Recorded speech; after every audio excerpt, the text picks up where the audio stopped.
Merhaba arkadaşlar. Bugün tepsi böreği yapacağız peynirli. Bunun için malzemelerimiz 100 gram tereyağımız var, erittik. Onun içerisine bir su bardağı da sıvı yağla karıştıracağız. İç harcı için peynirimiz var. Ben lor peyniri, tulum peyniri ve tam yağlı peynirden azar azar parçalar halinde karıştırdım. İsterseniz tek tip de yapabilirsiniz. Fakat böyle çok lezzetli oluyor. Loru da tulum peyniri bir lezzet katıyor. Onun için hamurumuza şu şekilde yemek tabağıyla 2 tabak un koydum.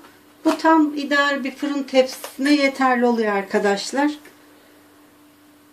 Bunun için 2 tatlı kaşığı da tuz koyuyoruz. Ben bir küçük tepsi daha yapmak istiyorum. Bunu da ekleyeceğim. Ona da artı olarak yarım tatlı kaşığı daha tuz ekledim. Hemen hamurumuzu yoğurmaya başlıyoruz.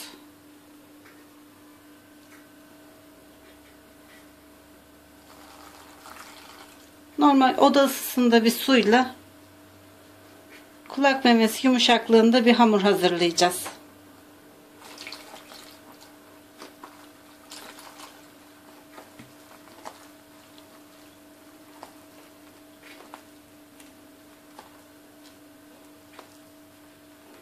Hamurumuz kulak memesi yumuşaklığına gelene kadar su ekleyerek karıştırıyoruz. Kulak memesi yumuşaklığında yoğurduğumuz hamurumuzu 15 dakika dinlendirdik. 4 eşit parçaya bölüyoruz.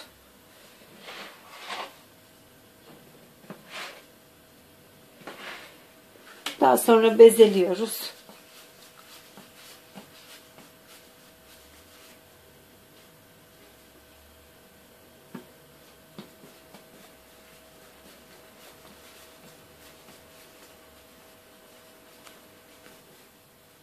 Daha sonra bir parça aldığımız hamurumuzu açmaya başlıyoruz.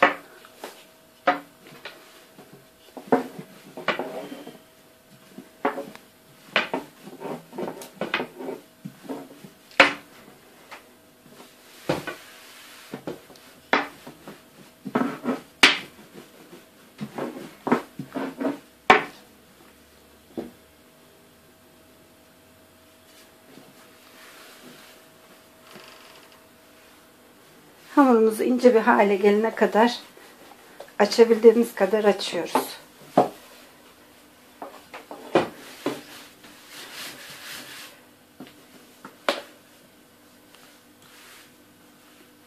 Ara ara un sepeleyebiliriz.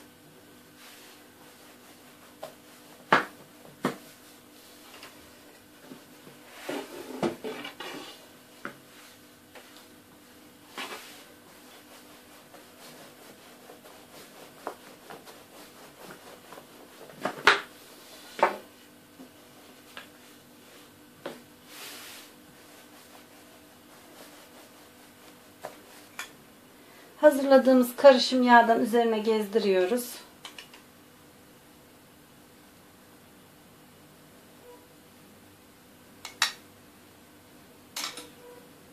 Her tarafına gelecek şekilde yayıyoruz.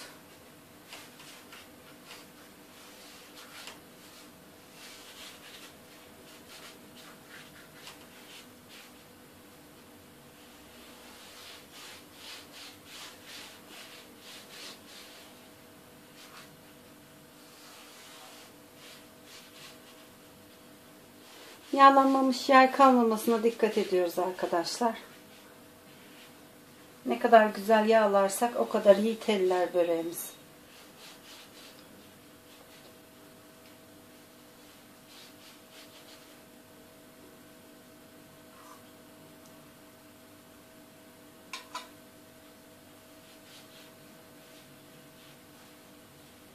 Daha sonra kenarlarından yavaş yavaş çekiştiriyoruz.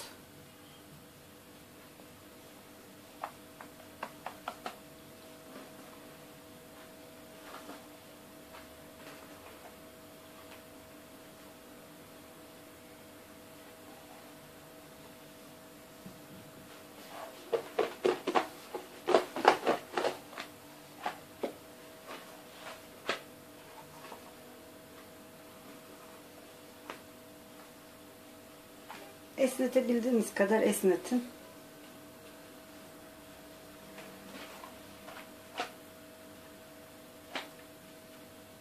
Çünkü bu şekilde yağ iyice her tarafına işlemiş oluyor.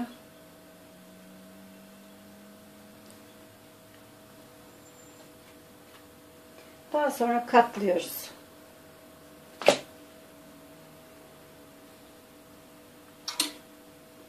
Tekrar karışım yağımızdan koyup orayı da yağlıyoruz.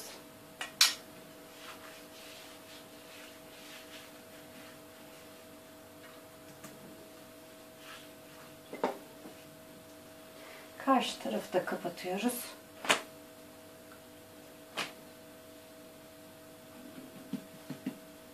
Buraya da bir kaşık koyuyoruz yağımızdan.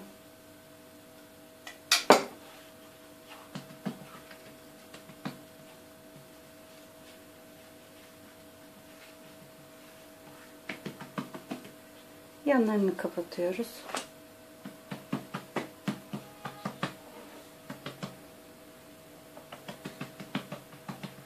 Burayı da tekrar yağlıyorum.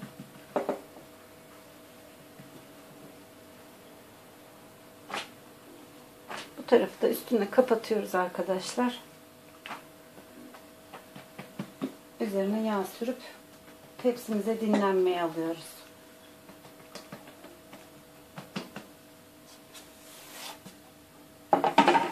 Üzeri yağlı olduğu için kapatmanıza gerek yok. Bu şekilde dinlendiriyoruz.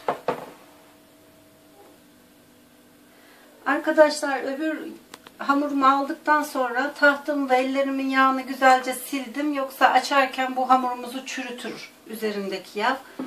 Hemen ikinci bezemizi açıyoruz.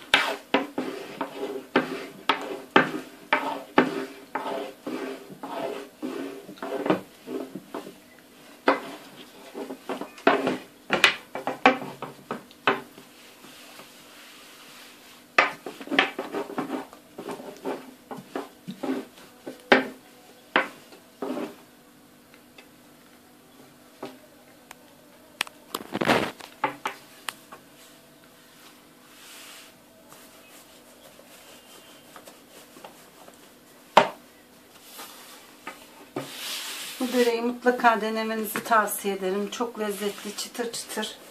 Çok güzel bir börek oluyor. Bu yufkamızı da gene açabildiğimiz büyüklüğe kadar getiriyoruz. Bu yufkamı da açtım arkadaşlar. Yağladım, esnettim. Esnetmekte zorlanırsanız bir 10 dakika kadar açtıktan sonra yağlayın, bekleyin. Çok daha rahat esneyecektir. Yırtılmasından hiç korkmayın. Şöyle diğer açtığımız bezeyi bunun ortasına koyuyoruz. Bunu da tekrar kapatıyoruz.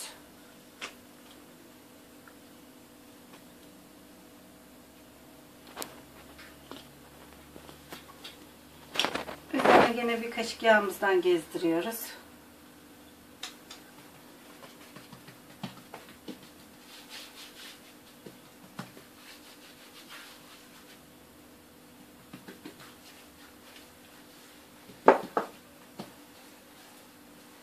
Diğer tarafı da kapatıyoruz üstüne. Burayı da hemen yağlıyoruz.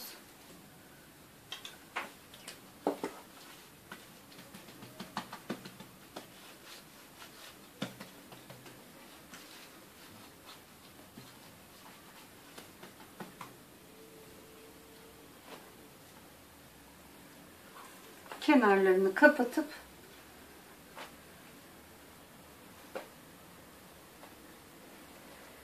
üzerine bir kaşık yağla yağlayıp dinlenmeye bırakıyoruz. Arkadaşlar bu böreğimizin alt kısmı hazır.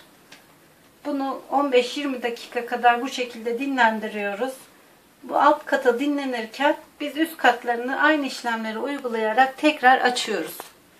Diğer parçaya da gene iki parçayı önce bir tanesini açıp yağlayıp katlayıp diğerini açıp ortasına koyup katlayıp tepsimizi alıp bekletiyoruz. Tepsimi ilk başta yağımı erittiğimde sıvı yağla karıştırmadan yağladım arkadaşlar. Yoksa hamuru yerleştirirken çok zorluyor sıvı yağ donmadığı için. Bunu katı yağla yağladım. İlk yağladığımız hamurumuzu aldık şimdi. Tepsimiz büyüklüğünde genişleteceğiz.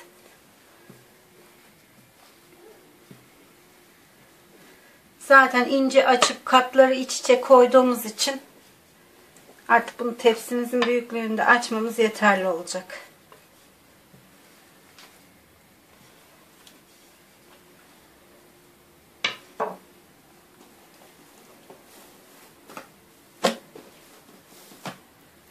Yağlı tarafını altına çevirdim arkadaşlar.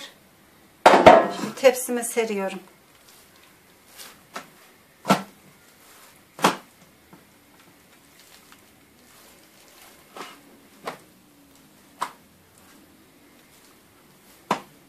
Kenarlarını birazcık şöyle dışa doğru çıkartıyoruz. Dediğim gibi pişerken çekiyor çünkü. Hamur toplanıyor. Hamurumuzu bu şekilde tepsiye yerleştiriyoruz. İç harcımızı döküp yerleştiriyoruz.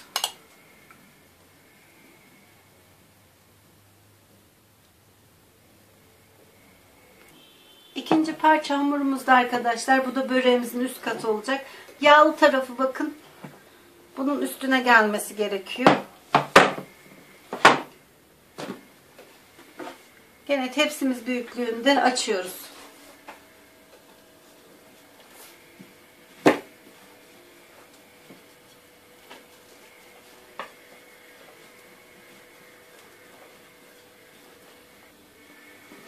Şimdi üst parçayı da hemen tepsimizin üzerine yerleştiriyoruz.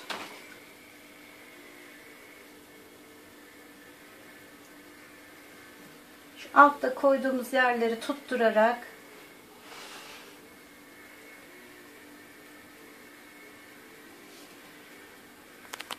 bunu da yerleştiriyoruz arkadaşlar. Alt katı da çekin ki altı toplanmasın. İçi tam ortada kalsın.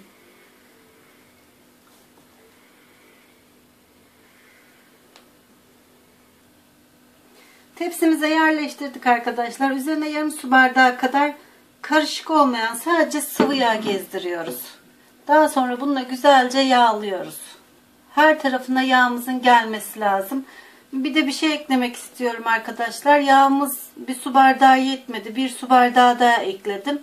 Toplamda 2 su bardağı hamurumuzu yağlamak için kullandık.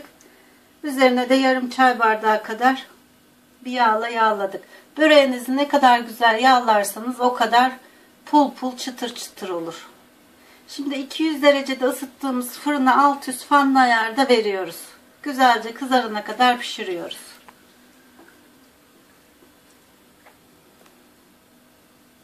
Evet, böreğimiz fırından çıktı arkadaşlar.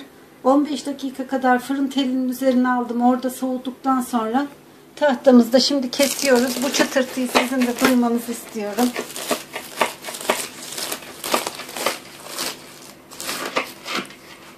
Tel tel katlara ayrılan çıtır çıtır bir böreğimiz oldu.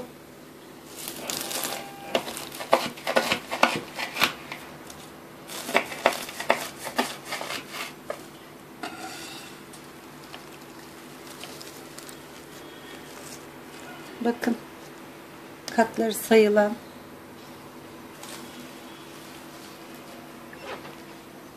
Evet, böreklerimiz afiyetle yemeye hazır. Yapanlara şimdiden afiyet olsun.